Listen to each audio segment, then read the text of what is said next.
Hello and welcome out to Beard Field here for a beautiful Wednesday doubleheader for the Penn State softball team up against St. Francis from the Northeast Conference. My name is Mitch Stewart, and joined alongside me here is my broadcasting partner, Zach Seyko. And Zach, Penn State over the last couple weeks has looked at much better. They've won 4 out of their last 5 before losing the last game of a 3-game series to Rutgers the other night. And St. Francis, meanwhile, coming in on a 12-game win streak, 39-9 on the year. Yeah, St. Francis is a very good ball club. I mean, they are sporting that 39-9 record, but their conference is a little weaker than what you expect. Penn State, obviously, in the Big Ten, plays higher competition, but it would be important to pick up 2 of these wins today to build a resume for a possible berth into that coveted NCAA tournament later on. Penn State still has a chance, but it is a tough road ahead, and getting 2 wins today would be a nice way to do it. And leading off here for St. Francis in the first inning is sophomore Cheyenne McKee. This lineup has a lot of power in it. Jordan Seneca, the shortstop, 3rd in the nation in homers, hitting in the 2-hole. She's on deck. And the first at bat here, Marlena Lubbock has gotten a 1-1 count here to McKee and gets a strike to go down the middle there on a nice fastball. Yeah, pitching is going to be the story here early. St. Francis is sporting Ethel Santai, who has a 14-1 record and a 1.74 ERA. So it'll be important for Laba to really limit her mistakes. And as right there, she hits the batter. And luckily, McKee was swinging there, so just a foul ball given up by Penn State. So still a 1-2 count here for Lubbock to work with as she tries to strike out the leadoff hitter McKee here in the first inning. And that one does hit her once again on the hands, and not swinging this time as McKee, and she's going to get the free base. Yeah, Lubbock has to do a better job. As I mentioned, pitching's going to be the story here. Penn State's offense isn't the strongest, so she's really going to have to deal today, and hitting a batter right out of the gate is not how you want to start. So into the box steps Jordan Seneca, the shortstop, hitting 19 home runs and 59 RBIs so far on the season. 5th in the nation in RBIs, 3rd, like I said earlier, in home runs, and she can really swing the bat here, Zach. Yeah, she's clearly their best hitter and one of the best in the NCAA. If you're Lubbock, you might want to just pitch around her and hopefully get to the heart of the order where it's not as strong. And so 2 quick balls here from Lubbock, trying to be very careful, as Zach mentioned. Obviously, Haley Norton, the 3-hitter, also on deck, ranking in the top 50 in the country in home runs and RBIs herself. So a dangerous situation for Lubbock, and turning on it here is Seneca, and she's going to send it foul, but showing us her power there with a mammoth swing. That load up that she has, you can tell that she's a home run hitter, but she also likes the low and inside pitches. So turning on that fastball, because she got right on the inside of it with the barrel, so she's got a quick turn to it. Let's see if she'll pitch around her to the outside. And another ball here high in the zone. Elling had to stand up to make the catch behind the plate, and so a 3-1 count here for St. Francis. Lubbock stepping back onto the rubber now. And the windup and the pitch, and you see that, like you were talking about, that big windup from Seneca with that huge front step. And either way, she doesn't really get the chance to swing the bat there, as she's going to be put on base. So a hit batter and a walk on 5 pitches to start off this game from Marlena Lubbock. Not obviously what you want to do if you're Penn State. And that's something also that Seneca is really good, is working the walk. She has a 4.486 OBP, so while she can swing the bat away, she is definitely good at drawing the base path when she needs to. 2 runners on first and second. Wouldn't be surprised if there's a sac bunt here. And Norton does swing on the first pitch, and Lubbock makes her miss, so 0-1 count. And as you were mentioning earlier with Seneca, 39 walks on the year, which is 11 more than the next best player for St. Francis. So obviously she does get on base a lot other than just swinging for the fences. And Norton with another big swing and a miss. So Lubbock coming back strong here against the 3-hitter with 2 nice pitches on the outside corner, and Norton wasn't able to catch up. Yeah, Lubbock's gotten Norton to chase 2 up and away fastballs. It'll be interesting to see what she comes back with here, being up 0-2. And the wind up in the pitch here, and that's lined into left field, and Dubois tried to catch it. Or Polk, I'm sorry. Dubois does come up with it. And so a single here with no outs, and the bases are loaded for cleanup hitter Madison Cabell. It seems like Polk had an excellent read on the ball, but she hesitated with her jump, and the ball lined right over her. She didn't have to go too high up in the air to grab it, and it would have saved this bases loaded situation.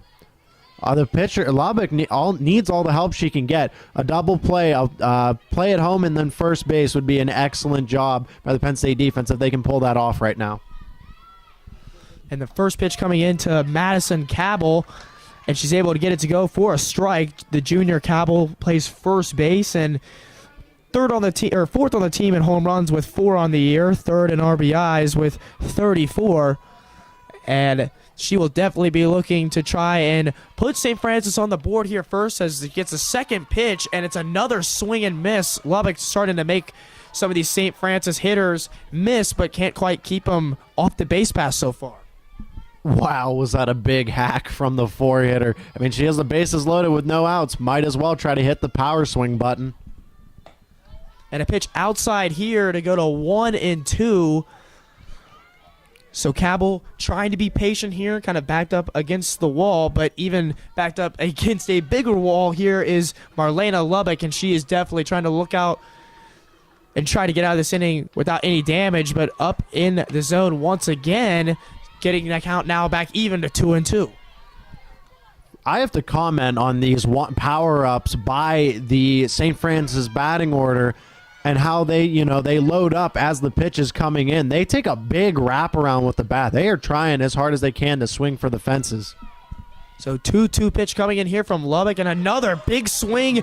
The ball was in almost the opposite batter's box on the breaking ball, and Lubbock got her to miss. So a huge no-out strikeout there for Lubbock. So she gets to 1. Base is still loaded now for number 5, Sierra McKee, who comes into this game tied 8th in the nation in doubles.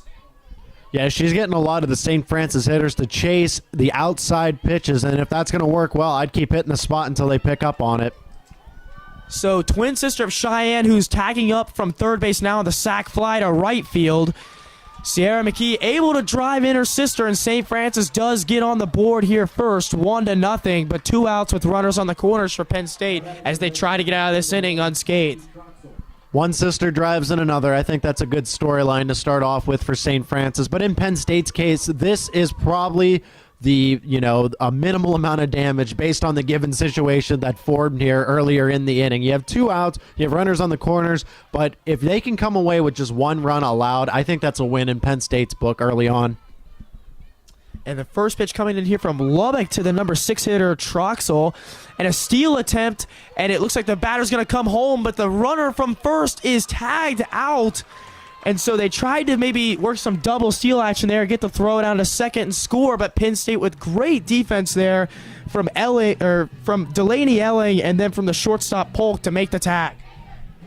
The old intentional rundown play. When I was in high school, my coach loved to call that, and it would just be such a headache because it throws the team off so much, and it's just poor awareness. And right there, the catcher threw down, and they ended up tagging the runner out, but Haley Norton was able to score another run. So going up 2-0 is big for St. Francis, especially when their dominant arm is stepping into the circle. And so we're going to go into the bottom of the first year, Penn State trailing St. Francis, and we're going to step aside. Don't go anywhere. Back to University Park here for the bottom of the first inning. Penn State coming up to bat, down 2-0, and it's going to be the sophomore Rebecca Ziegler stepping into the box. And it's going to be Ethel Santai's first pitch of the game here, and a drag bunt attempt, but pulling away as Ziegler. She's going to take ball 1. Santai definitely has an interesting windup there. She kind of slow to start, but then accelerates real fast. Let's see if the hitter will be able to time that up as we go through the lineup early on. And so second pitch coming in here, and a drag bunt does get put down, by Ziegler, but it does roll out of play for a foul ball. So 1-1 count here early on. And as you see in the batter's box is standing Tony Polk, and I know that earlier in the year when I called the Ohio State game, she had a 5-game hitting streak going into the front half of the doubleheader before she lost it in the second half. So definitely it's good to have some people that have been hitting well, and to start a Big Ten play, Polk was doing a really good job as Ziegler takes ball 2. Penn State's going to have to manufacture some runs here. I saw that Ziegler's trying to lay the bunt down. And, down 2-0 to a good St. Francis team, you got to do anything you can to keep it close because their power bats are going to come through at some point. Taking another pitch high and away there is Ziegler, so 3-1 count from Ethel Santai to her first batter. Struggling a little bit to find the strike zone, maybe like Marlena Lubbock, her counterpart for Penn State, was early on in her first inning. And a breaking ball does hang at the knees and is going to get Ziegler, so a full count here for the Nittany Lions.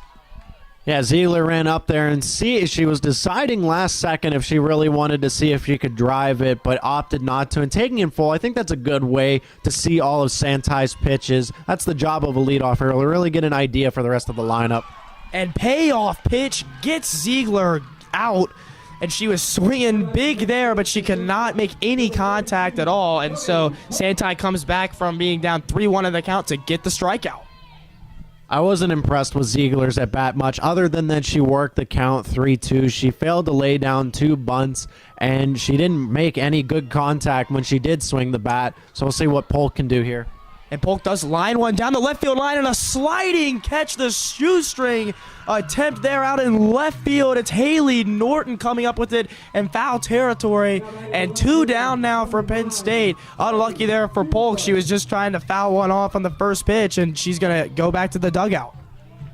Haley Norton making it up early for not getting any runners in on her at bat, being the 3-hitter, but a nice sliding catch into the dirt down in left field. Great defense out of St. Francis. Probably why Santai's ERA is lower than it is.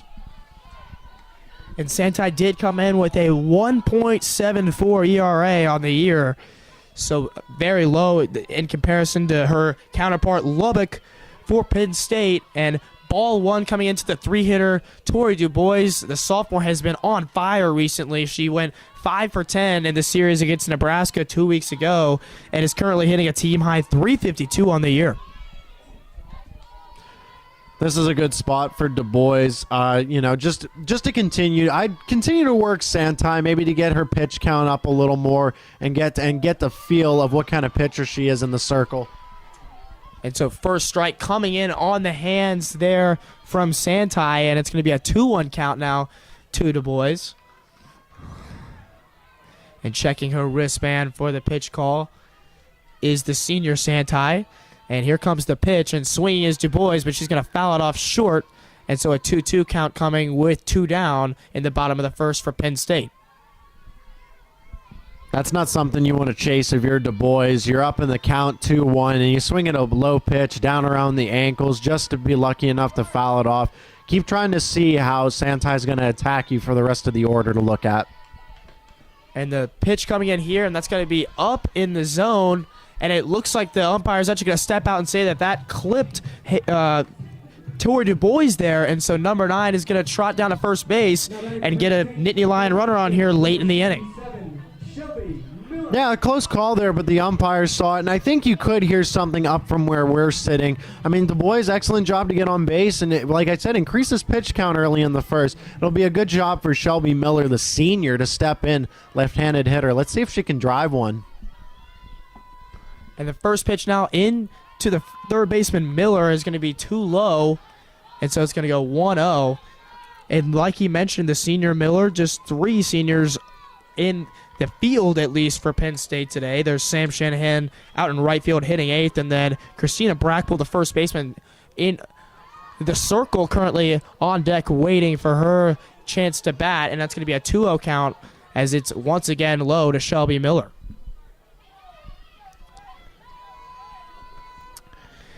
Santai trying to get out of this inning here without giving up a hit and keep St. Francis out 2-0 after a good start in the top of the first, and another pitch looked like it was a little bit inside, but it just clipped the corner, so 2-1 now to Shelby Miller.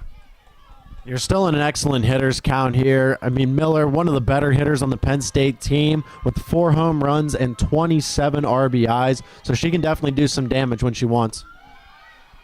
And that pitch was high, but Dubois is going to make the attempt to steal, and she does get it. The throw came down, and unable to come up with it was Cheyenne McKee, so a runner in scoring position now for Miller at the plate with a hitter's count, like you mentioned, 3-1. And Dubois could have snagged an extra base there. The throw was a little errant, but the second base umpire actually got in the way, kind of saving that extra bag for Sentai and company. And so 3-1 pitch here coming from Sentai to the senior Miller. And Miller doesn't like that inside pitch as Sentai goes right back to that spot and gets her looking once again to run the count full. So you got to like the full count here. And if you can get Dubois running, she's a base threat. So if you can get her running on this next pitch, a short single could bring her in easily. And the payoff pitch coming, and Miller is going to let it run low, and she's going to trot down to first base. And so runners on first and second after starting out with 2 outs for Penn State. They're finding a little bit of life from the 3 and 4 hitters, and now senior Christina Brackpool has a chance to keep this late first inning magic going. I think Sentai threw that a little outside to get the catcher some momentum in case she did walk her, and Dubois was stealing on that.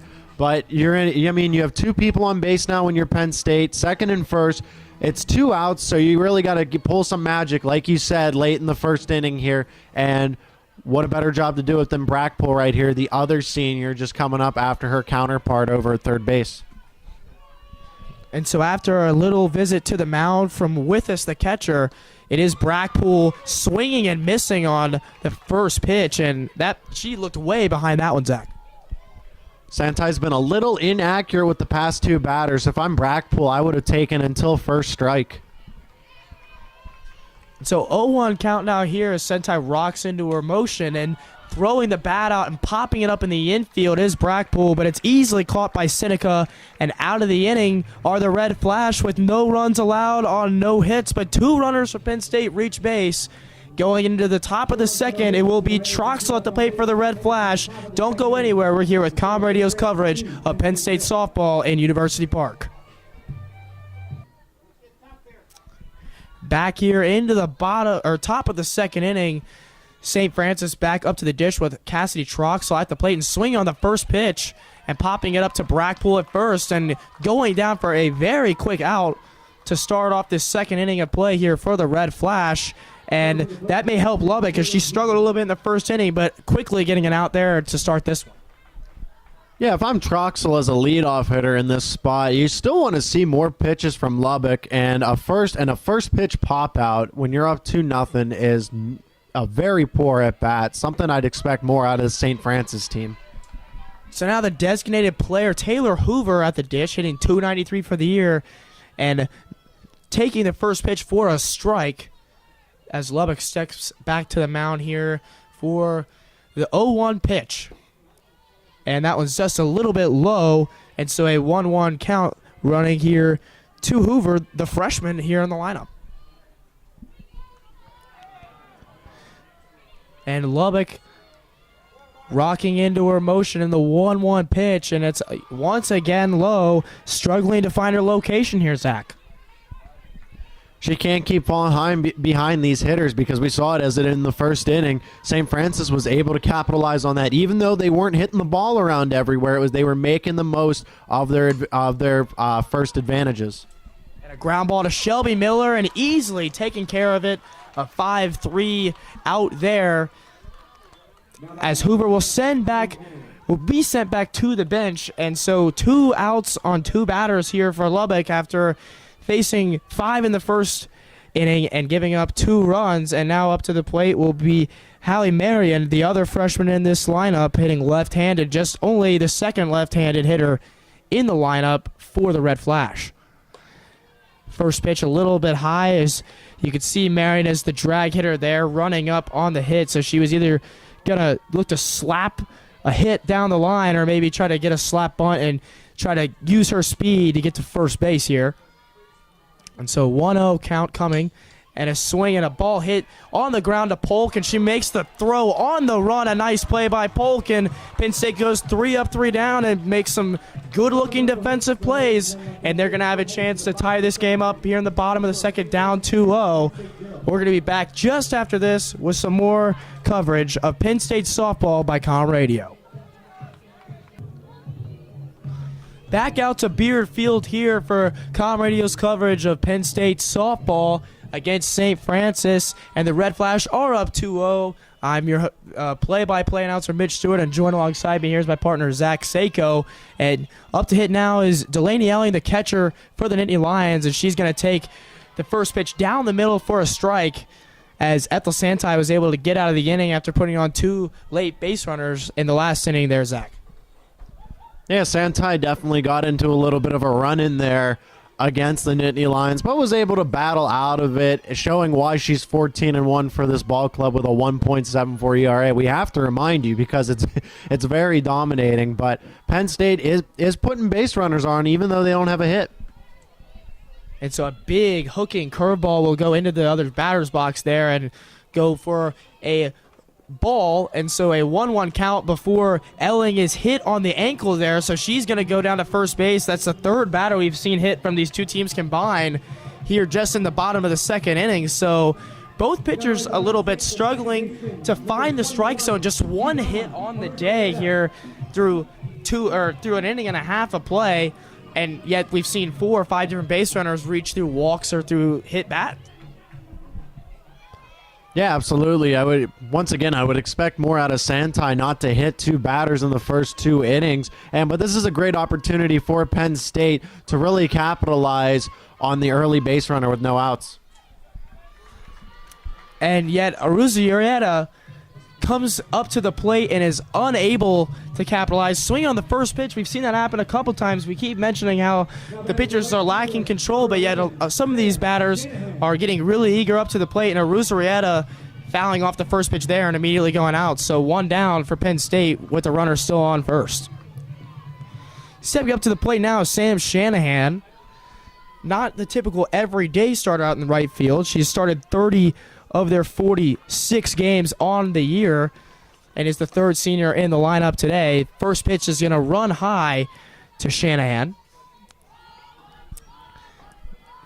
Elling is on first base. No stolen base attempts on the year for the catcher, so the freshman is not likely to be a huge threat on the base pass here, but Shanahan will get the second pitch here, and it looks like it's going to just miss that corner, so looks like a lot of these inside borderline pitches are being called strikes here, but the outside he likes to stay off the corner a little bit. So it looks like he's forming at least a pretty consistent strike zone here early on, Zach.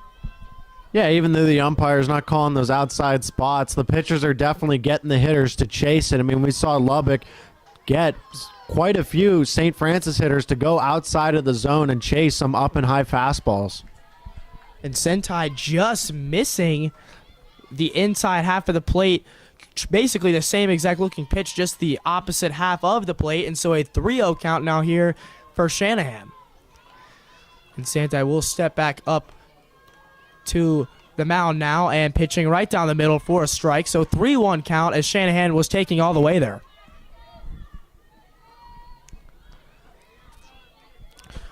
The Red Flash 39-9 on the season, looking for their first NCAA tournament berth. The Nittany Lions 20-26, 10th in the Big Ten, while St. Francis obviously leading the Northeast Conference. And ball 4 is going to come in there to Shanahan. And so runners on first and second for the Nittany Lions after a hit batsman and a walk there for Shanahan. So Krista Wagner, the designated player, hitting .353, best on the team other than Tori DuBois in her 19 games played, will now have a chance to make some noise here from the 9 spot. Yeah, in limited action, Wagner's put together 6 hits and 10 runs and 17 at-bats. So while limited, it is a good resume for the freshman. And again, Santai has allowed 4 base runners in the first 2 half innings that she's pitched and not allowed a hit. You know, this is all but courtesy of the hit batsman and a walk and 2 walks. So she's got to calm down here. It's also going to work up their count as you see the pitching coach to go out to calm her down, or at least talk to her and see just how she's feeling. And so after the mound visit there, like Zach mentioned, it's going to be Wagner stepping into the box, number 3, the left-handed hitter here for Penn State. One of 3 straight lefties in the lineup here with Ziegler on deck and Polk in the hole.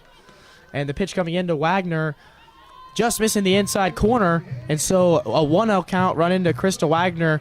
And a very good job there by the freshman of actually being one of the few batters that we've seen be patient on that first pitch. So Santai looking over to the dugout now, looking for the call. And now stepping back into the circle. And pitch incoming here, and Wagner does swing, and not a pretty looking one by any means, as the breaking ball does get her to swing a little bit awkwardly. I mean, you just talked about it, kind of sitting back on that first pitch. I mean, still more first strike is what you really need to wait on, because Sentai and Lubbock haven't showed that they can assert their control of their pitches so far. So if I'm Wagner, I would sit back and wait for that first strike, especially as a 9-hitter too. You're the last one in the lineup, and you are in a good spot with 1 out and 2 runners on base. Make a name for yourself here. And so Coach Lahodak does call time for a second to talk to Wagner from her spot down at third base. One of several head coaches I've actually noticed in softball that will be the third base coach. And Wagner tries to lay down a slap bunt there, but misses, and so it's now 1-2. And it looks like that wasn't something that she would normally be prepared to do there, Zach. As a 9-hitter, you need to be one of the better bunters on your team. I know that's why a coach called her down the third base line to talk to her, and she failed an opportunity there to get runners in scoring position. And that ball is popped up to left field, and it is caught for the out with considerable ease there by Norton. And so Wagner is able to drive it into the outfield and make some contact, but unable to advance the base runners. And so now, with runners on first and second, Penn State's lineup will go back up to the leadoff spot with Ziegler for the second time through the order today. You're back at the top of the order. Second time through, so you know Santai a little bit. Let's see if Ziegler takes a couple pitches, really works the count, and gets one right where she likes it so she can drive it into the gaps in the outfield. And here comes the pitch, and it's low at about the shin level and maybe even a little outside for Ziegler there. The center fielder hitting .333 on the year with a tied for second on the team, 4 home runs and 25 RBIs. So definitely has some pop from the leadoff spot. That pitch is a little bit inside near the hands, and so a 2-0 count here for Ziegler. Definitely the hitter's count you would want to see and taking the pitches. Stepping back into the box after taking time is Ziegler.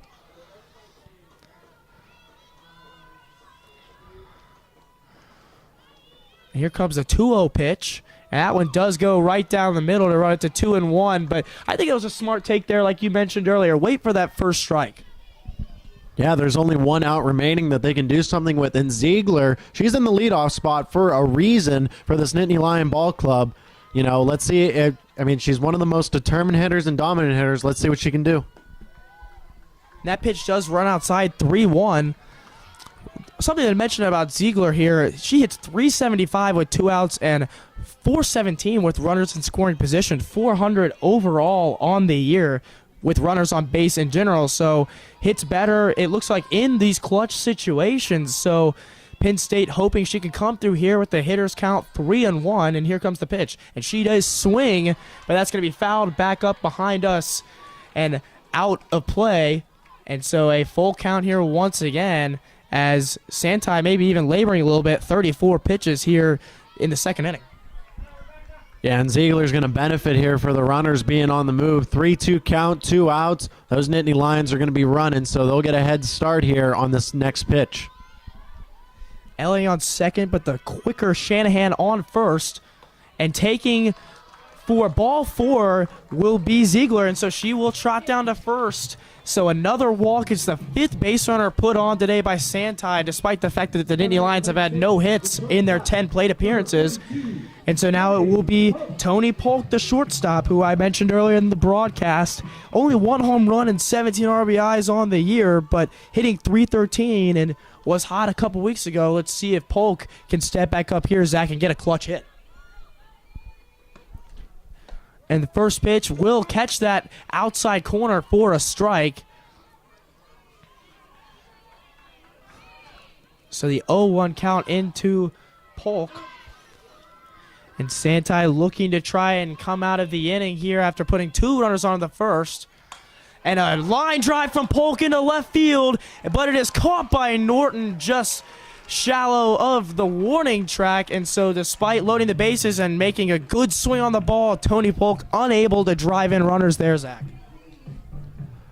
Polk had a good swing on it, just couldn't get it away. A nice job by Norton to track it down, looking straight up into the sky. And it's unfortunate that Penn State couldn't convert with the bases loaded. And so with that, we will head to another break here. We'll be right back with some more action starting in the 3rd inning with St. Francis coming to the plate. You're listening to Com Radio's coverage of Penn State softball, Beard Field. Back out here to Beard Field to lead off the 3rd inning for St. Francis. It's going to be Kendra Withus, the only senior in the field for the Red Flash.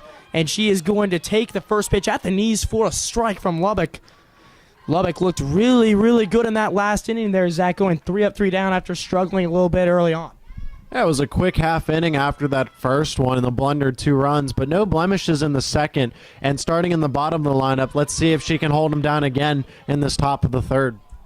And that ball fouled right up in front of us, Zach. I thought we were going to have to make a play here. You know, luckily, there's a reason that neither of us have been offered a scholarship by Rob Cooper over there at Medler. So, not had to be put to the challenge yet today, but a 0-2 count coming in here for Lubbock. And that pitch is low, and it's going to be taken for a ball by Withus. The senior showing off some smarts there, and not the typical number 9 hitter either. She is actually 2nd on the team in average hitting .340, and she's started all their games. So definitely some pop here in the bottom of the order for Withus. And a second consecutive ball here from Lubbock, and it's going to run to an even 2-2 count. It's good that Lubbock has shown that she's found her control a little bit here in the 2nd and 3rd inning. But with this, one of the good things that why she's in the lineup is because she's so effective as just a base runner. She gets on base. She leads the team with a .514, over 500 average for her OBP. I think that's absolutely insane being a 9-hitter, that you can guarantee someone basically as a second leadoff hitter for that top of the lineup and someone like Jordan Seneca to bat her in. So after fouling off the pitch, she's going to pop it up here to Polk.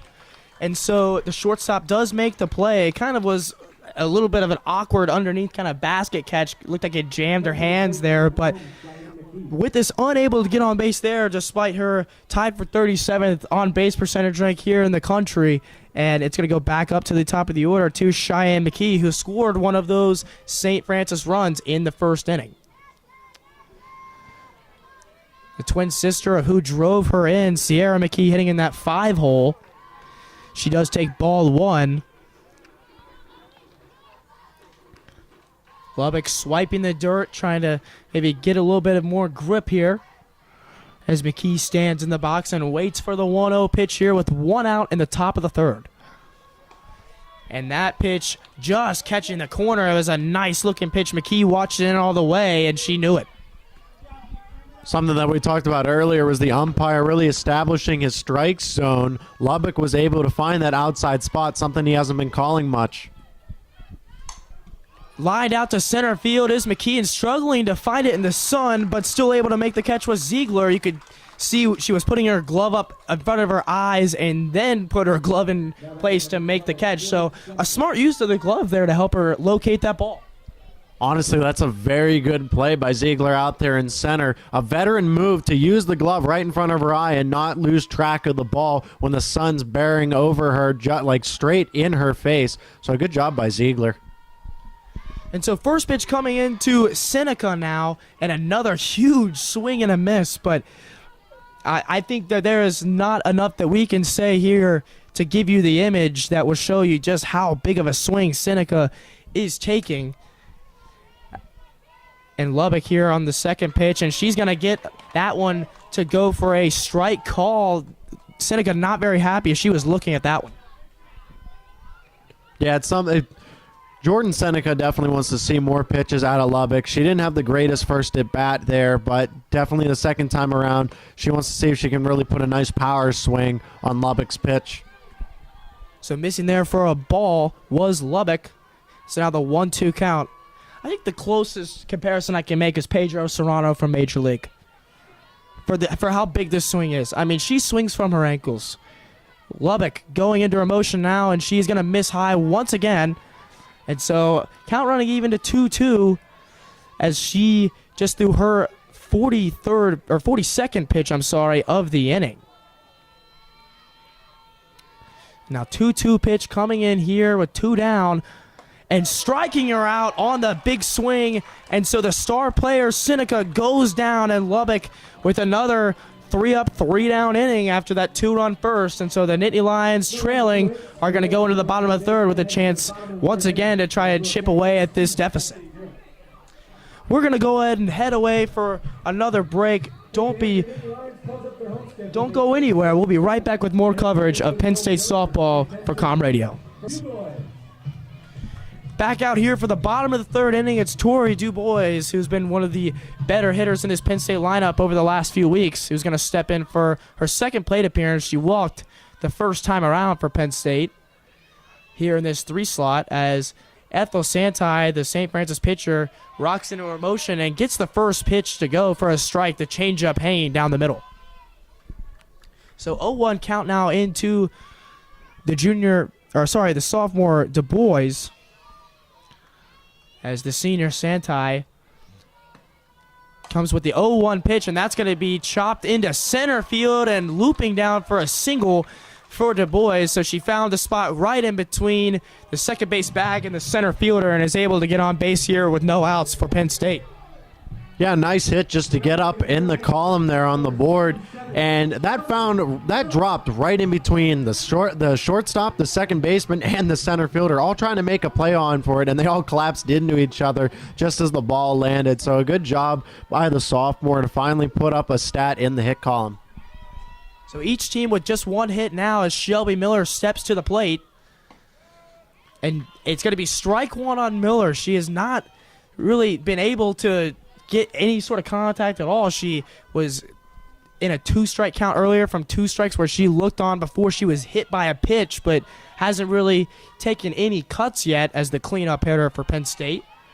And an 0-1 count here coming now, and she's actually going to lay down a bunt, and she's able to move the runner to second easily and almost beating out the throw, but it's a great play made by third baseman Cassidy Troxel there, and so they're able to get her out at first base, but a runner in scoring position here for Penn State.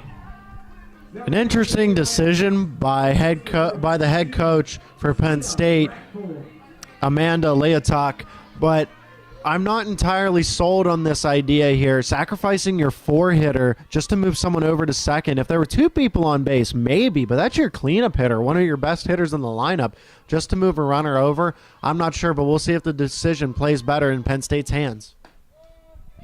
So Brackpool takes a pitch up and in the strike zone for 0-1 count here. So Santai, a little bit better command, able to get 2 straight first pitch strikes to start off the bottom of the third inning.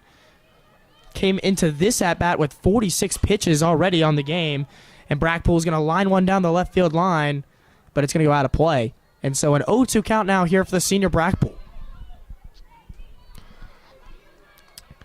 She's going to step out of the box and take a time out here before stepping back in and touching the plate with her bat. And so an 0-2 pitch here coming for Brackpool as she tries to protect the plate. And Santai is able to make her reach for it, and that ball just going over our heads once again. I tell you what, Zach, maybe we should have brought our gloves. We've had a couple of close plays here. Yeah, these are just kind of grazing the net as they come over. Either they need to make a higher net or, a lower press box, because one of these could arch over and land in our window. And that ball skips to the catcher, and Dubois is going to take the bag. With this, was able to block the ball, and it looked like she was maybe trying to get the throw out ahead before she had the ball secured, just thinking faster than she can move. So a stolen base for Dubois and a runner on third here with just 1 out for Penn State. Excellent heads-up play by Du Bois to see that the catcher was fumbling with it and able to swipe third base. So the 1-2 pitch coming out of Brackpool, and it's low once again, grazing the ground. So an 0-2 count for Santai, much like the 1-2 count she had in the second inning to Shelby Miller. And before she hit Miller in the last inning, now she's run up this count to Brackpool to 2-2. That's not what you want to do against the heart of the Penn State order. And another low pitch bouncing in. And so 3 straight balls here from to Brackpool, and it's going to be a full count with 1 man on third base and an out in the inning. Santai looking over to the bench as Delaney Elling for Penn State stands in the on-deck circle. And the payoff pitch inbound here, and that's going to be fouled straight up. Looks like it may be out of play. Nope, it is in play and caught by Withus, making up for the stolen base there. She was leaning up against the net and made a really nice play. Yeah, that's a very difficult play for the catcher. They're having to chase that ball straight up and then straight down, able to corral it with her glove, and she grabbed onto the net to maintain some balance. So just an all-around heads-up play, and like you said, making up for a gaff that let Du Bois take third base while she was trying to find the ball just in front of her in the dirt. So with 2 outs, if Elling can do something here, now's the time to do it. I don't think Penn State's going to find a better opportunity than a runner on third base. And welcome back to Beard Field for Com Radio's coverage of Penn State's softball. I'm Zach Seyko, taking over play-by-play duties with my color commentator, Mitch Stewart. Penn State finds themselves down 2-0 to visiting St. Francis as we have a pop-up into deep left field all the way to the warning track, but it is tracked down as Penn State gets the first out, courtesy of Tori Du Bois. And Lubbock gets an easy first out here to begin the fourth. Yeah, Norton has a huge swing there in that 3-hole, and it looked like that one was just an easy pop-up, and it just kept on drifting and actually almost was able to get out of the stadium, but just a long out, and Lubbock with no damage done there to her. Stepping up into the batter's box is the cleanup hitter, Madison Cabell. As she comes back, as she in the first struck out swinging 0 for 1 on the afternoon. And we have an 0-1 count with a big swing and a miss. Lubbock checks her wristband. She winds and she deals. High up over the middle of the plate, and it is a 1-1 count still with 1 out. Penn State hasn't done much on the offensive side, but neither has St. Francis. Both teams have 1 hit apiece, but the difference have been the 2 runs, as both teams have manufactured base runners with walks and hits by pitch. We have another ball that flies up towards the press box for a foul. It is a 1-2 count, as Lubbock has found rhythm here later after the first inning blunder. You know, and I hope that Lubbock just goes right back at her there. She's been really accurate here in this at-bat, and I hope that she doesn't try to waste a pitch. The defense has looked really good today, and just try to get them to make a play. And Lubbock misses low and outside, and the count is even back to 2-2. The St. Francis hitters love to twirl the bat around. They have some quite unique wind-ups, if I would say myself, and strides as they get ready to hit the ball. Here comes Lubbock with the 2-2 in the dirt and inside. A full count here with 1 out. Cabell in a good spot to make up for the strikeout. And that's why Lubbock finds herself already at 50 pitches here, just 3 1/3 innings through this contest. She's just wasting pitches there with a chance to get them out. And Cabell's going to take a big swing, and it's an arcing fly ball, but again, Du Bois is there just on the edge of the warning track to make the second out of the inning. Back-to-back fly balls head her way, and she has had no problem converting them into outs, as Lubbock getting another quick inning here through the top of the fourth. And stepping into the box is Sierra McKee, the twin sister of Cheyenne McKee. She comes in with a fly out and a sacrifice fly RBI to right field earlier in the first inning, driving in her sister, and she's going to see if she can find the cap, and she does with a first pitch hit, and she's going to get into with a double, standing up as she crosses her arms to her bench as they cheer her on.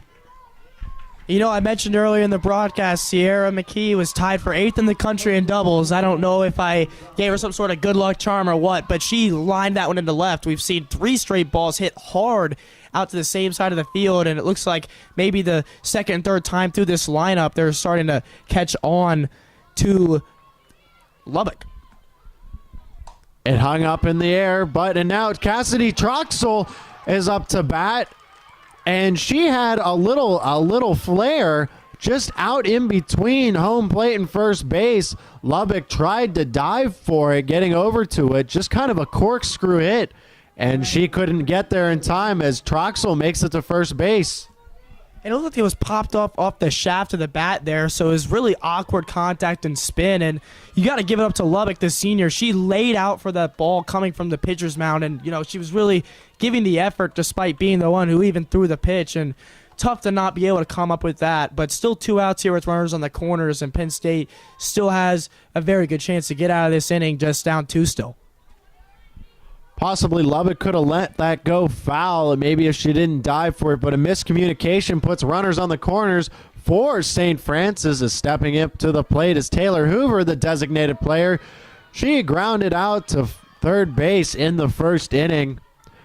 Top of the fourth, 2 runs to none. St. Francis lead Penn State here at Beard Field. We have an 0-1 count with 2 outs and runners on the corner. Lubbock steps back into the circle, up on the mound. She winds and she deals. And it's going to be up and high as Hoover takes ball 1 of the count. And you can see Elling every time she's catching the ball now from where they tried that double steal earlier and got that second run at the end of the first. She's coming up looking ready to throw and just looking down number 11, Cassidy Troxel there at first base. And here comes the pitch, and Lubbock, the grounder, comes right back at her, able to cross her body and throw it over to first base for the third out. Penn State gets out of the jam as St. Francis can't convert with runners on the corners. We head to the bottom of the fourth where Penn State is down 2-0. Stay tuned for Penn State softball coverage courtesy of Com Radio.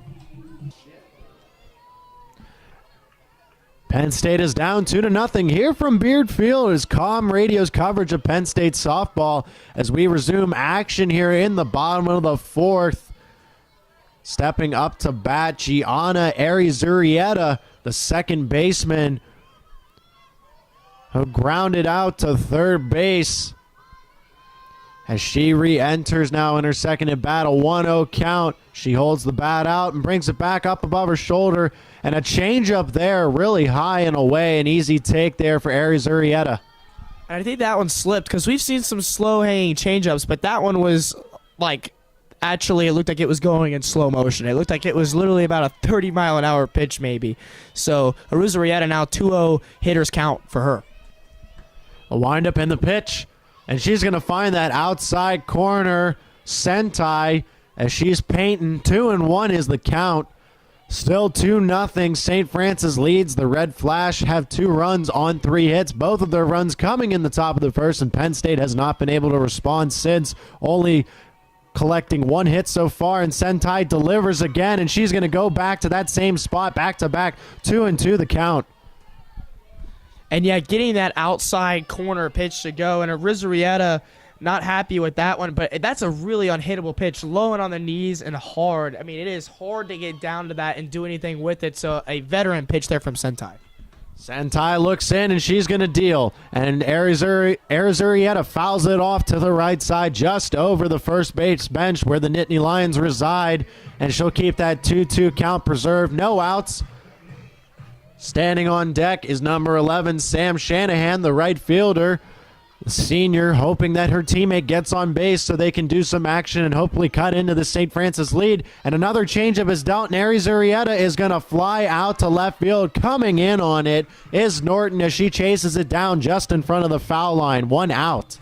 Our left fielders have been probably the busiest fielders on the field today for both teams. Du Bois and Norton both having to make a bunch of catches, but Rizarietta actually did a good job there of kind of waiting on the pitch, on the changeup, and I think she just got under it, honestly. It was a good cut and unlucky not to get it to fall in for her there. Shanahan, the senior, finds her way in the batter's box as she steps up for her second plate appearance. A walk in the second inning, made her way over to second base, and she has a favorable count now, 1-0 as Sentai misses high. Still 2-0. The pitch. And Sentai's going to miss high again as she can't find the strike zone here, 2-0, and that's been the story of these two pitchers not being able to find the strike zone early on in at-bats. I mean, we're not even out of the fourth inning here yet for Sentai, and that was her 67th pitch, so not being able to really get out of these innings quick despite keeping them shut out. And Sentai's going to go back to that outside corner away from the right-handed batters that she likes, and she fights back in the count, 2-1 with one out. She looks at her wristband and steps back on the mound. She's going to get her sign, and she's going to go forward. The pitch, and a swing and a miss from Shanahan. Whiffs on that same exact spot. A little bit of a changeup, off speed coming in. It's a 2-2 count. And she pulled the string on that one, and Shanahan was all sorts of messed up in her timing. A very nice pitch there from Sentai. Sentai's coming back, the windup and the pitch, and strike three. Swinging on the inside pitch, tied up there is Shanahan, and she'll go down on a swinging strikeout. And that's literally just textbook right there. You get the outside breaking ball and get them way off their timing and then just blow it by them inside on the hands. A great pitching move there from Sentai, the senior, and that just goes to show why she's so dominant. Now back up to the plate is the designated player, Krista Wagner. She flew out to left field in the second inning, and she'll take ball one. Again, these Penn State hitters are catching up to Sentai as she does not get ahead in her counts, but has held the Nittany Lion batters at bay. Just one hit and no runs through 4 innings so far. And here comes Sentai and catches that inside part of the plate for a strike. It's a 1-1 count. Wagner, who failed to lay down a bunt in the second inning, hoping to move the runners over when Penn State was threatening, but couldn't do it. It ended up flying out shallow to left field, where Norton has been pretty active for St. Francis. And here comes Sentai, and a foul ball just off the end of the bat and into the right and into the third base net for Wagner. 1-2's the count. And I think here, if you're Wagner, you just have to protect the plate. You have to try to just keep putting the ball in the field here. You only have one hit on the day, and so even if you're not getting on base, they just have to keep making solid contact and keep their confidence up, and they're going to come at some point. Wagner choking up on the bat, and she'll just kind of dribble it over. A check swing, half-hearted swing there. Foul over to the third baseline, where the coach will just kick it back into play. And I think that one maybe even caught her on the shaft of the bat, or maybe even hit her hand, because she is actually walking over toward the dugout and actually trying to just shake her hand and shake this off a little bit, and just really looked like that one hurt. I mean, I know that feeling when you get maybe like a cold bat, or if it hits you right up near the hands, it does not feel good.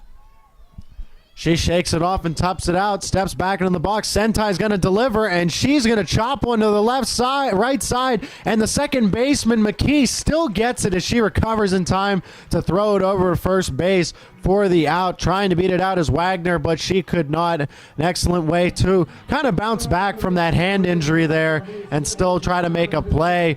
We're through 4 innings here. St. Francis still leads 2-0. You're listening to Com Radio's coverage of Penn State softball.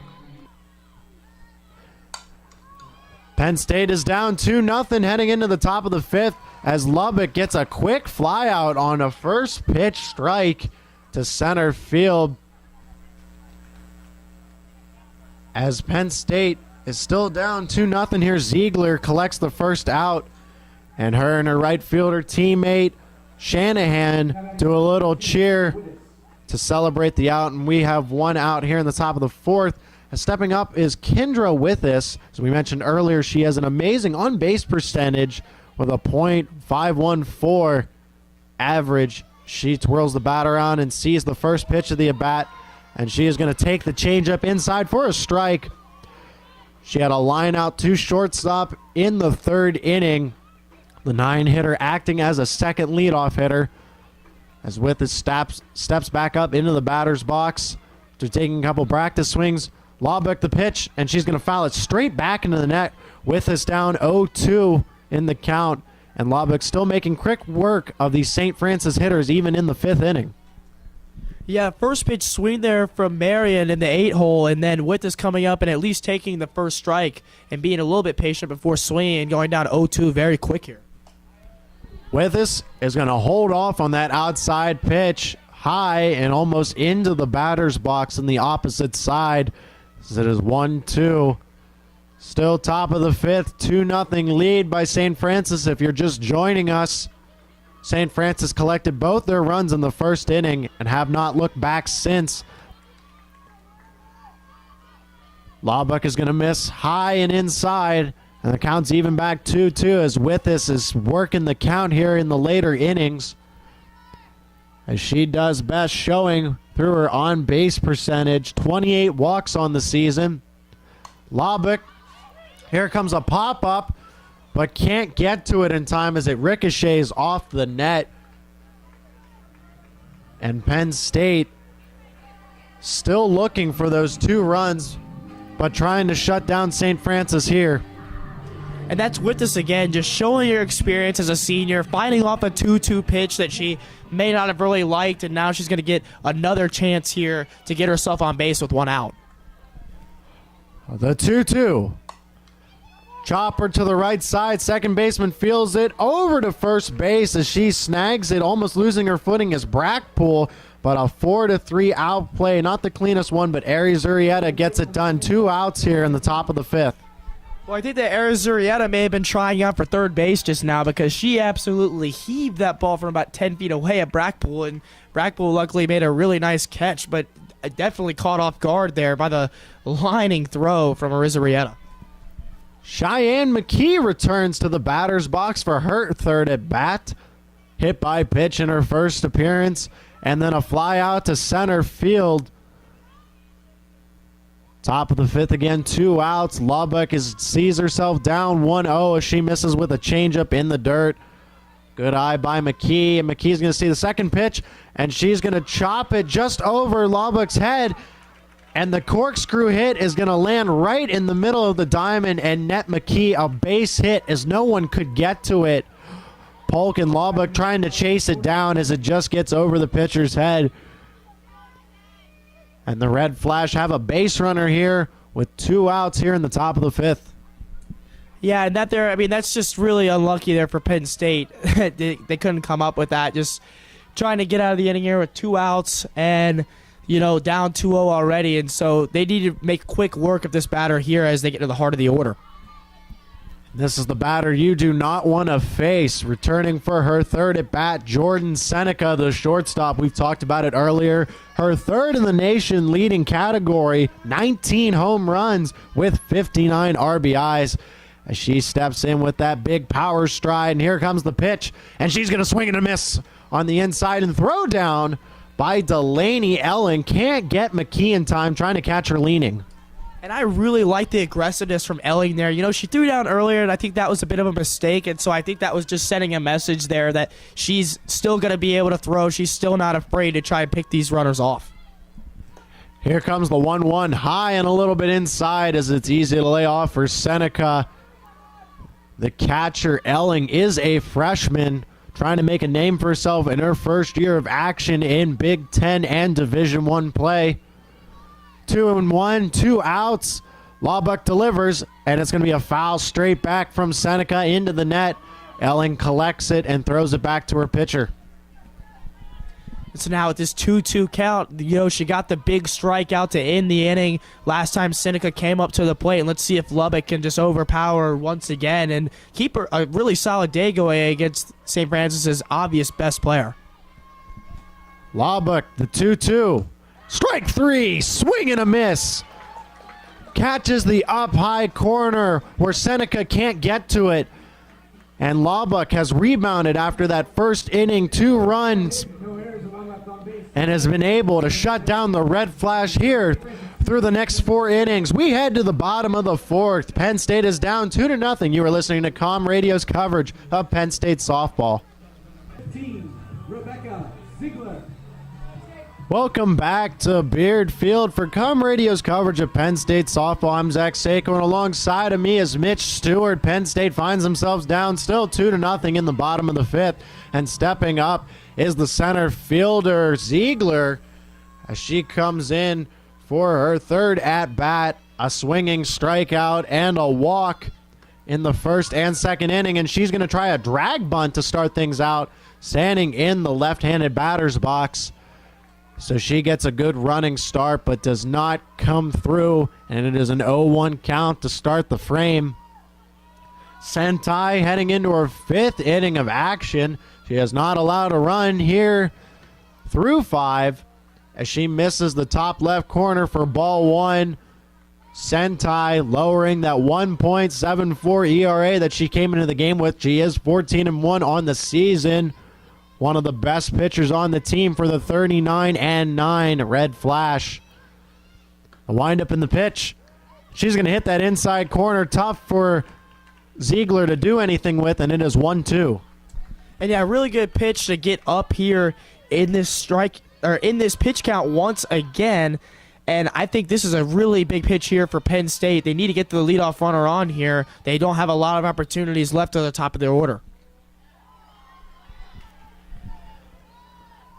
2-2 as Ziegler evens up the count here, and Sentai will check her wristband. Ziegler gets set in the batter's box. Here's the pitch, and she tries to run up, and the umpire stands flat-footed and does not make the call. Definitely one that's debatable either way. And Sentai is back in a full count, something that she is familiar with through 5 innings here at Beard Field. And another opportunity for Ziegler to see if she can put something in play or at least draw a walk the pitch. She's going to foul it off just off to the end of the bat and into the back of the net. And even if she doesn't get on base here, you love to see that if you're Coach Lahotak, that she's just fighting off a pitch here with a full count, just driving up the pitch count even more and just being a real nuisance to have to put away. I mean, they haven't been able to get on the board, but these Nittany Lion batters have done a good job of battling all day. The 3-2 again. Sentai. And it's going to be a pop-up right to shortstop. And Ziegler's going to go down quietly. And there's one out here in the bottom of the 5th.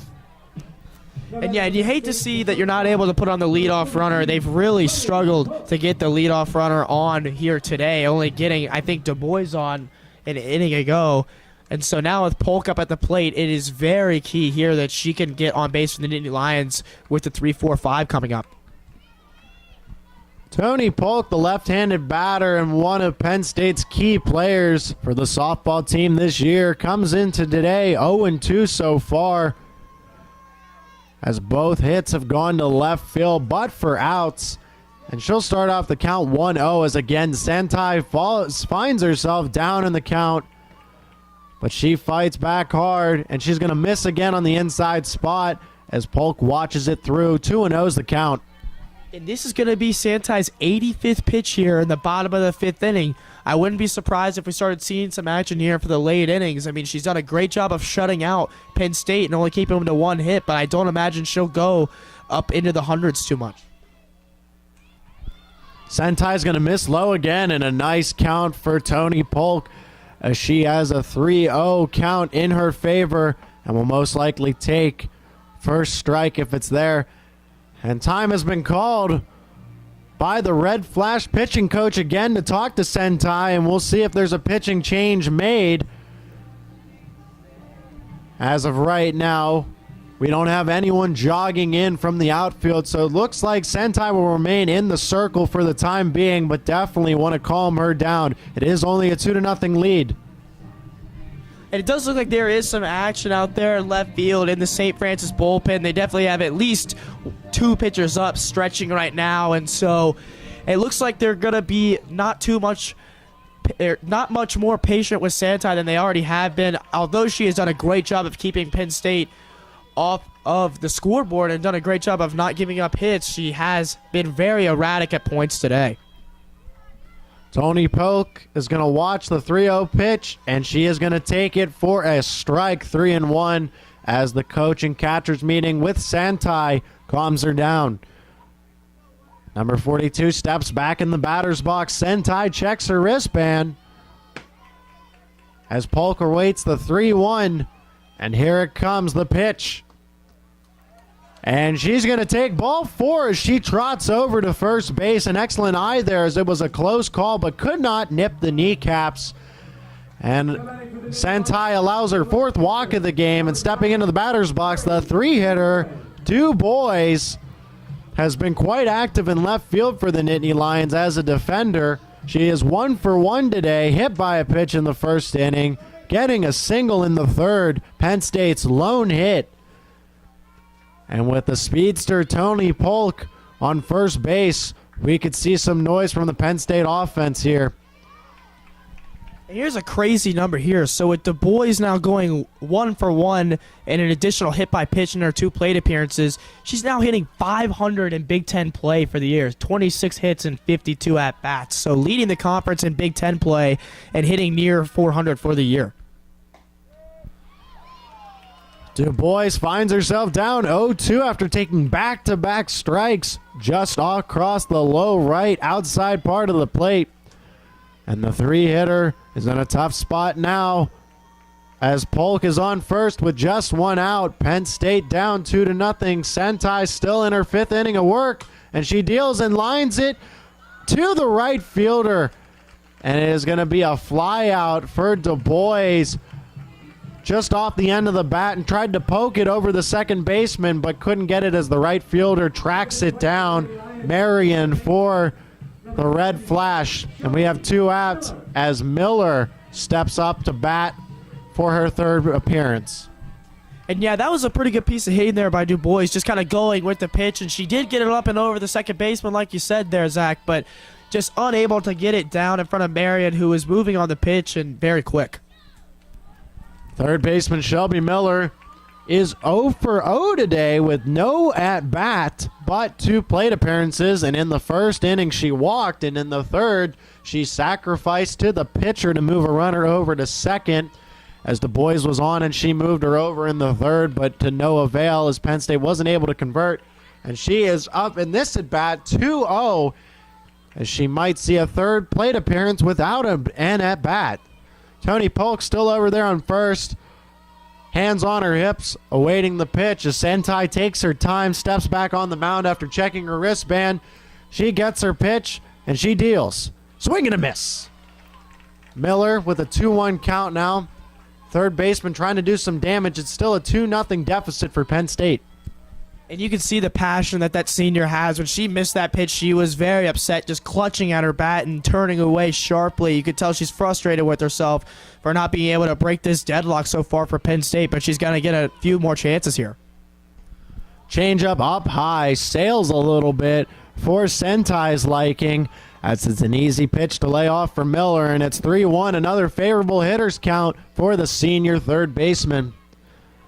Left-handed hitter gets set, number 77. She rests the bat on her shoulder, and Sentai will take back to the mound. And here comes Sentai from the circle, the pitch. Swing and a miss again. A nice healthy hack from Shelby Miller, but to no avail as she misses again. 3-2. And Penn State would be really upset if they were not able to at least get someone on base in addition to Polk. They're 0 for 7 with runners on today and 0 for 4 in 2-out situations, so a big pitch coming from Miller. Polk on the move, and it is fouled off by Miller. She chops it just over the third base side and out of play. Still 3-2 with 2 outs. Miller can really help herself out as she finds a gap, and a Polk on the move with that 3-2 count. Miller's back in the box. She awaits the 3-2. And here comes Sentai, and she's going to foul it off the mask of the catcher with us. And it is still 3-2, 3-2 again. Well, luckily nowadays, with all the different concussion testing that they can do, improve, these helmets are at least a lot safer than they could be. But I definitely don't think that probably felt too good for Withis there behind the plate, hitting her right on the forehead, basically. Withis not showing any signs of concussions as she sits down back behind the plate. Miller awaits the 3-2 again, and Sentai deals and swing and a miss up high as the changeup gets her way out in front, and Sentai puts up another 0 on the scoreboard. These Nittany Lions being tamed this afternoon. We will head to the top of the 6th, where we'll take a quick break. Before we get there, you're listening to Com Radio's coverage of Penn State softball.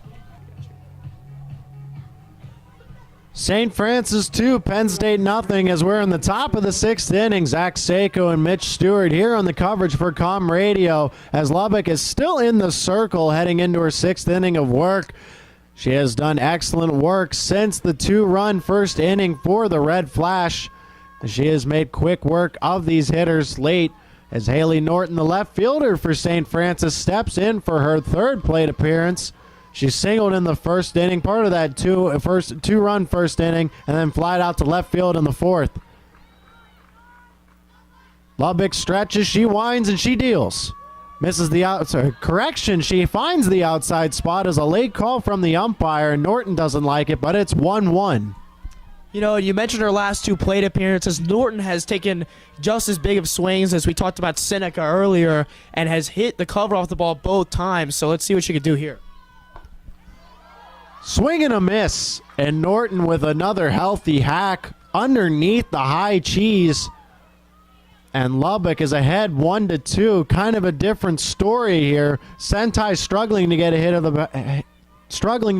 of the batters, but finds a way where Lubbock is down in the game overall, but has had control ever since that first inning, limiting batters to just 3 or 4 pitches in a bat. And just to give you kind of an idea, she had the same amount of pitches in the first 2 innings as she has had in the 3 innings since, and then also with this batter with Norton, so she's definitely gotten a lot cleaner since the beginning of the game. Lubbock gets Norton to chase the high and away fastball, as Norton's been very active in each of her at-bats, swinging the bat, not keeping it on her shoulder, but it has not played in her favor. She is just 1 for 2 today, adding .333 on the year. 1-2. Grounded over to second base. Arizurieta gets it over to the first baseman, Brackpool, and we have 1 out here in the top of the 6th for Penn State. And another good sounding crack of the bat there from Norton, but just going right to Arizurieta, who just made the easy routine play to first base. Looking really clean there. A little bit more of a soft throw for Brackpool. She almost threw her off of first base earlier with the power behind her throws, so a good correction from her. Lubbock facing Madison Cabell, the first baseman, for the 3rd time this late afternoon. A strikeout and a flyout to left field is on her resume. She is up 1-0. Cabell batting .320 on the year, standing on the right side of the plate. She loads and she waits, and she's going to take that strike on the right outside part of the plate. And Lubbock evens it back up at 1-1. 2 runs on 4 hits for St. Francis. Penn State still held with a goose egg in that run category and only has 1 hit, but has got on base courtesy of the walk and hit by pitch. And here comes the pitch, and almost hitting her is Lubbock, but getting away with it as Cabell doesn't try to appeal, and it is 2-1.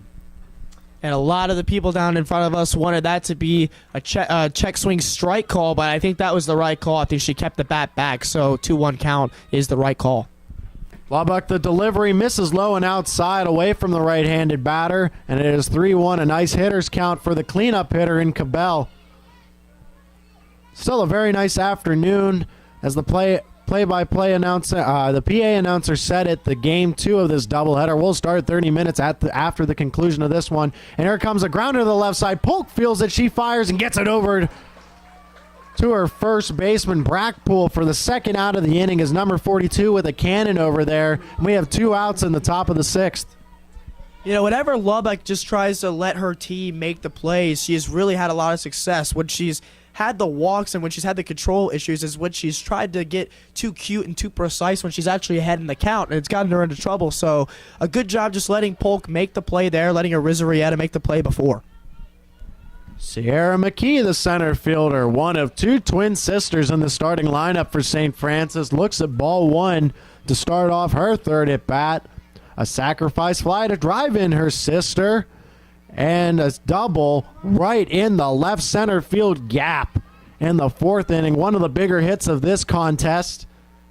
She awaits the 1-0, and here comes Lubbock. She delivers, and it's popped into the air. Polk chasing it down, but calling her off is the center fielder, Ziegler.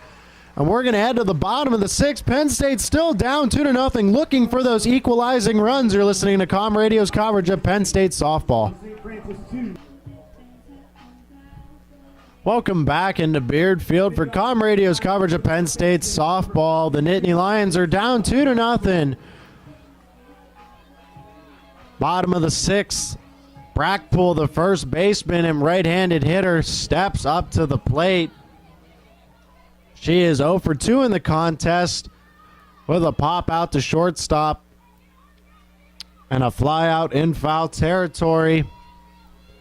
As Sentai is still on the mound, clips her glove to her leg and fires, but misses again. 1-0's the count as she falls behind yet another hitter.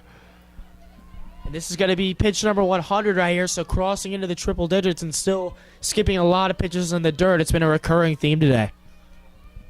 The 1-0, Sentai delivers, catches the right corner again with her changeup. The location and the speed have both been effective in keeping these Nittany Lions off balance. 1-1. Only one leadoff batter so far getting on base for Penn State today, but Sentai, an interesting stat, she actually gets up a .385 batting average to the leadoff hitter in innings this year. And trying to lay down a bunt is Brackpool, but there to collect it is the pitcher herself, Sentai, and she fires it over to her first baseman. And it is a quick first out for Penn State as they need runs. And hopefully the catcher, Delaney Elling, can do that, the freshman stepping up for the 3rd time. And that's the 2nd time we've seen someone from the middle of the order lay down a bunt. We saw Shelby Miller do it earlier for a sacrifice reasons, but Christina Brackpool, the number 5 hitter, 4 home runs and 23 RBIs on the year, and she's laying down a bunt there. So interesting call by Leah Otak. Penn State is trying to manufacture runs any way they can, and they're down to their final 5 opportunities here. Bottom of the 6th, 2-0 lead for St. Francis. Elling, the freshman catcher, she has an uncharacteristic batting stance as she lays the bat out there and then pulls it back. A good timing mechanism for her as it's 1-1 in the count. Looking a little bit like Kevin Youkilis type there, like just almost hanging it out over in front of her eyes a little bit. It definitely probably has to be weird there for Sentai, the pitcher. Something very unorthodox, but it hasn't led to much offense here today as she's going to take strike 2 down the middle. That changeup still so deadly for Sentai here, even in the 6th inning, as Penn State still just can't comprehend it. 1-2 is the count, 1 out, 2-0 lead for St. Francis. Elling at the dish as she awaits the 1-2. Swing and a miss. Way out of the batter's box, trying to chase it down. Can't even touch it as Sentai gets away with one. Wow. And that was just a looping curve. I mean, absolutely unhittable pitch for anyone there, especially the young Elling, just a freshman. And the catcher just had no chance. A tough pitch to go down on, and now they're down to the last out of the inning. The second baseman, Gianna Arizarieta, is back up to the dish for her 3rd plate appearance. 0 for 2 on the day, batting .203 on the season. 2 flyouts to third base and left field. As she is behind 0-1. Sentai getting ahead of the hitter this time and is going to get even further ahead with painting that right corner again with the 0-2 fastball. Definitely keeping these Penn State batters off balance as they can't figure out if it's going to be the fastball or the changeup. 0-2, 2 outs. Penn State with their backs against the wall as they just have 4 outs remaining before their demise. The 0-2, and Arizurieta with a forgive-me swing just pops it out in self-defense over to second base. And the Lions go down quietly in the bottom of the 6th. We head to the top of the 7th, where St. Francis will look to add to its 2-0 lead. You're listening to Com Radio's coverage of Penn State softball.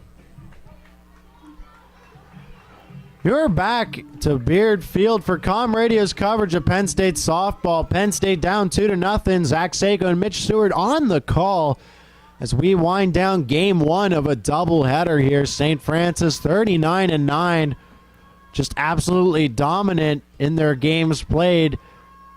And leading off the inning is Cassidy Troxel, the third baseman, number 11. She steps into the right-hander's batter's box, and she'll take ball 1. Lubbock going for the complete game. Don't know if she'll get the win, but she'll get the CG in the stat column. And right through the middle is Troxel as she squares that one up, and it slices past the shortstop, Tony Polk. And it is a single to start off the top of the 7th for the Red Flash.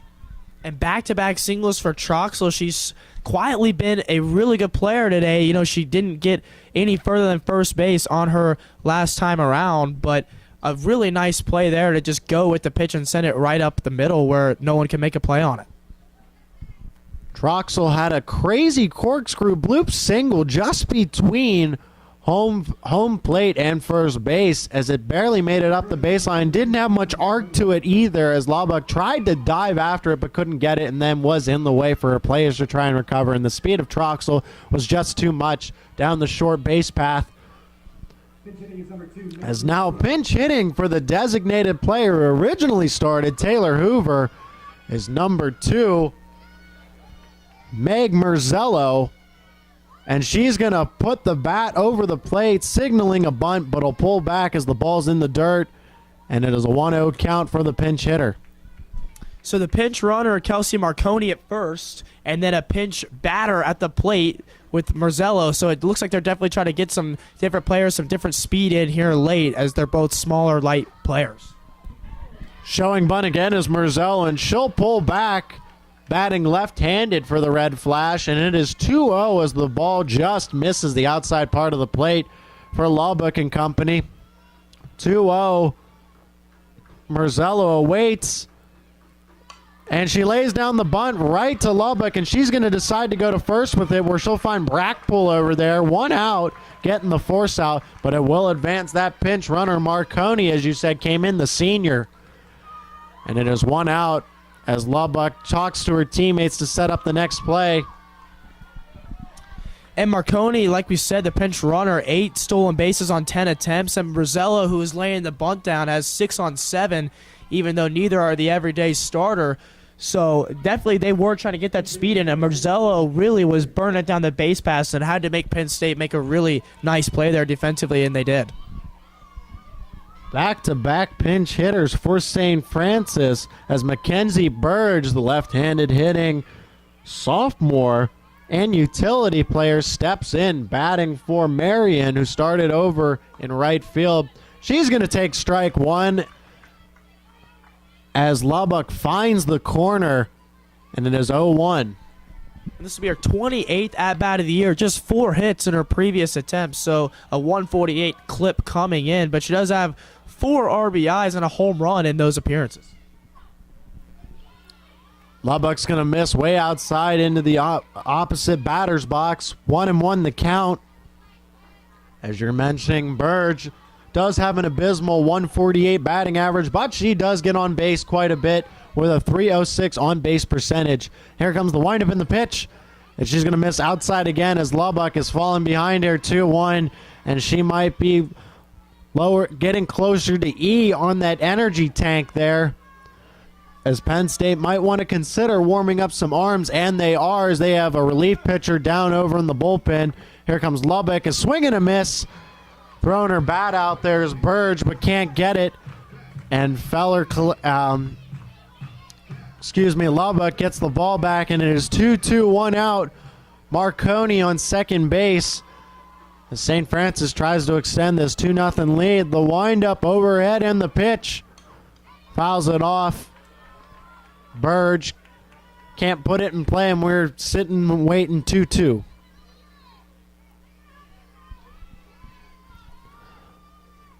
Lowbuck, 6 1/3 innings, pitch count up to 88.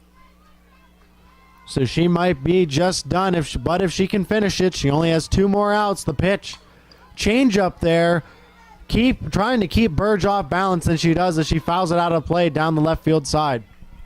And for a pinch hitter here, Burge doing a really nice job of just keeping this at-bat alive. Definitely is the type of at-bat that's going to earn her more going forward. But it looks like it is for Lissy down in the bullpen, the relief pitcher. So she's probably not going to see time unless there's runs scored here. She sits her down. Lubbock with the high up fastball, recording her 4th strikeout of the day. And St. Francis is down to their final out in this top of the 7th. Stepping up is the catcher and the on-base percentage leader, Kendra Withus, the senior. Has one of those orthodox stride swings and bat remedies as she awaits the first pitch. Is going to foul it up over across the net pole as it spirals into the stands. And that looked like a laser coming right at our window if we didn't have this net. Yeah, I know. I've been talking all day. I've been eager to have to make a play here, but it looks like I'm not going to get my opportunity here with just 1 inning to go. I was a little scared there. My eyes got as big as the softball. I was not ready for that. And while we're doing a little bit of banter, Lubbock gets ahead 0-2 with 2 outs. As Withus, not really known for her bat, but her plate discipline, finds herself down. And here comes the 0-2. Lubbock. And swing and into the air is Withus, but waiting under it is the left fielder for Penn State. Du Bois. And that'll cap off the top of the 7th. 2-0. Penn State is going to come up here swinging away, hopefully. Just 1 hit in the hit column for the Nittany Lions, but they will do their best in the bottom of the 7th with just 3 outs to go from Beard Field in Game 1. You are listening to Com Radio for Penn State softball coverage.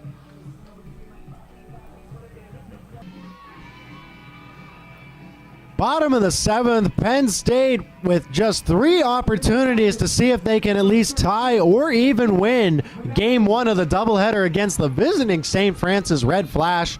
Zach Seyko and Mitch Stewart on the call in this beautiful afternoon. Sentai, the starter and finisher for the Red Flash, looking for the complete game. Lubbock, her opposing pitcher on Penn State's side, did it herself, but allowed 2 runs in the first inning, and that's all she wrote here so far. And it's going to be a ball low and away. As Sentai is down to another batter. Leading things off is Mia Monopoly, the redshirt junior and backup catcher. She will pinch hit. The right-handed hitter awaits the 1-0. As Sentai claps her glove against her leg and finds the inside corner for strike 1. 1-1's the count.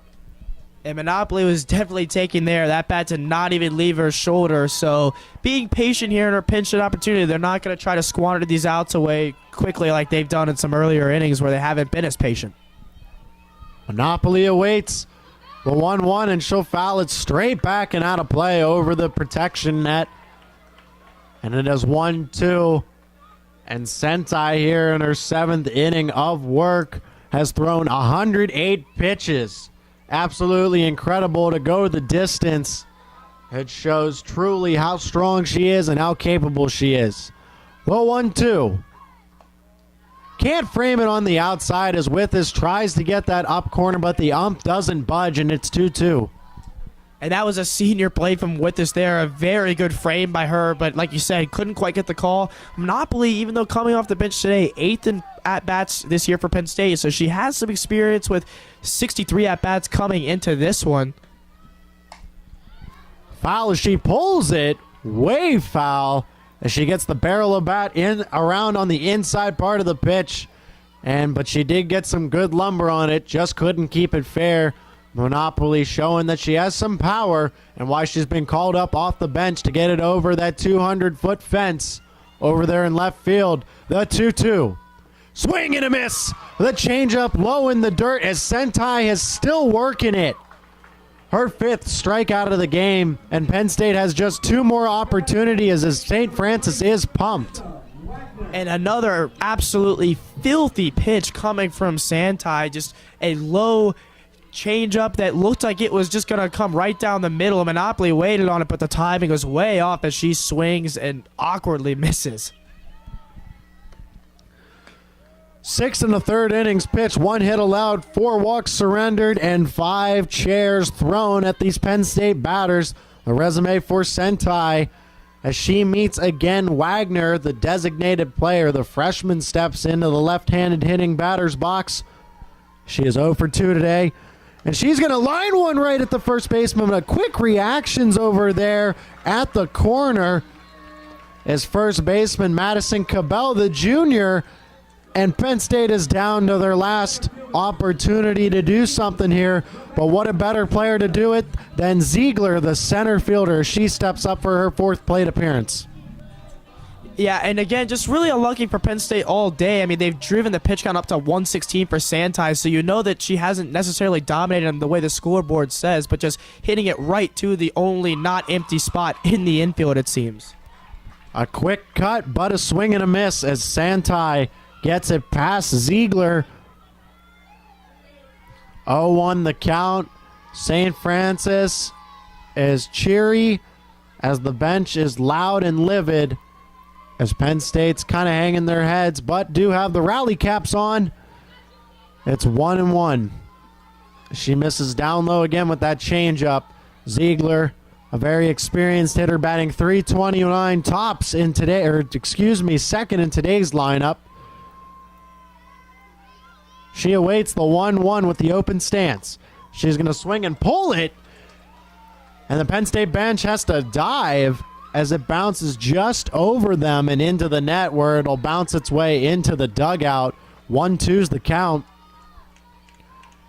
And Sentai is in an excellent spot to complete the one-hit gem as she comes into Beard Field and might leave with an excellent one-hitter. The pitch, and she's going to miss high and away.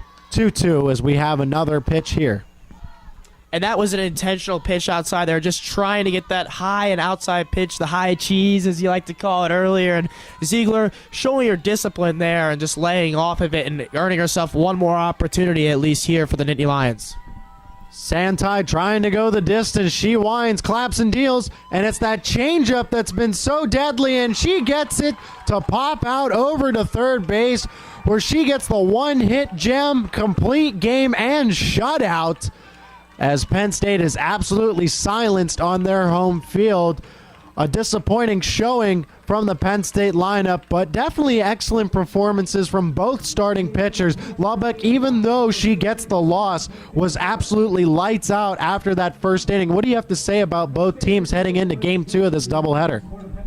Well, I think from St. Francis's point of view here, getting to pick up a big win over Penn State, they hadn't been very good in this series all time, just 40-6. And Penn State has to lead in that series, although it's been closer over the last few years. So definitely a big win for them. Gets them to 40 on the year. They've already broken their school record for wins this season en route to what looks like to be their first NCAA tournament berth. So Penn State, you're going to have to come back here and look to swing the bats in this second game that you have here, Zach, with Tommy Butler here coming up in about a half an hour. But I definitely think Penn State, if they can field like they did this game and at least make contact like they did, it's going to come for them. Just a really unfortunate luck for them today with most of their good hits. And then everything else was they were just overly aggressive early in the count against a pitcher in Sentai who is not the most accurate at times today. St. Francis improves to 40-9 on the season, while Penn State falls to 20-27 behind Ethel Sentai, who improves to 15-1 and lowers that ERA to 1.64. Game 2 will start in about 30 minutes. As Mitch Stewart said, Tommy Butler and myself, Zach Seyko, will resume with the play-by-play and color commentary. Stay tuned for Game 2 here on Com Radio. On Com Radio. On Com Radio. On Com Radio. On Com Radio. On Com Radio.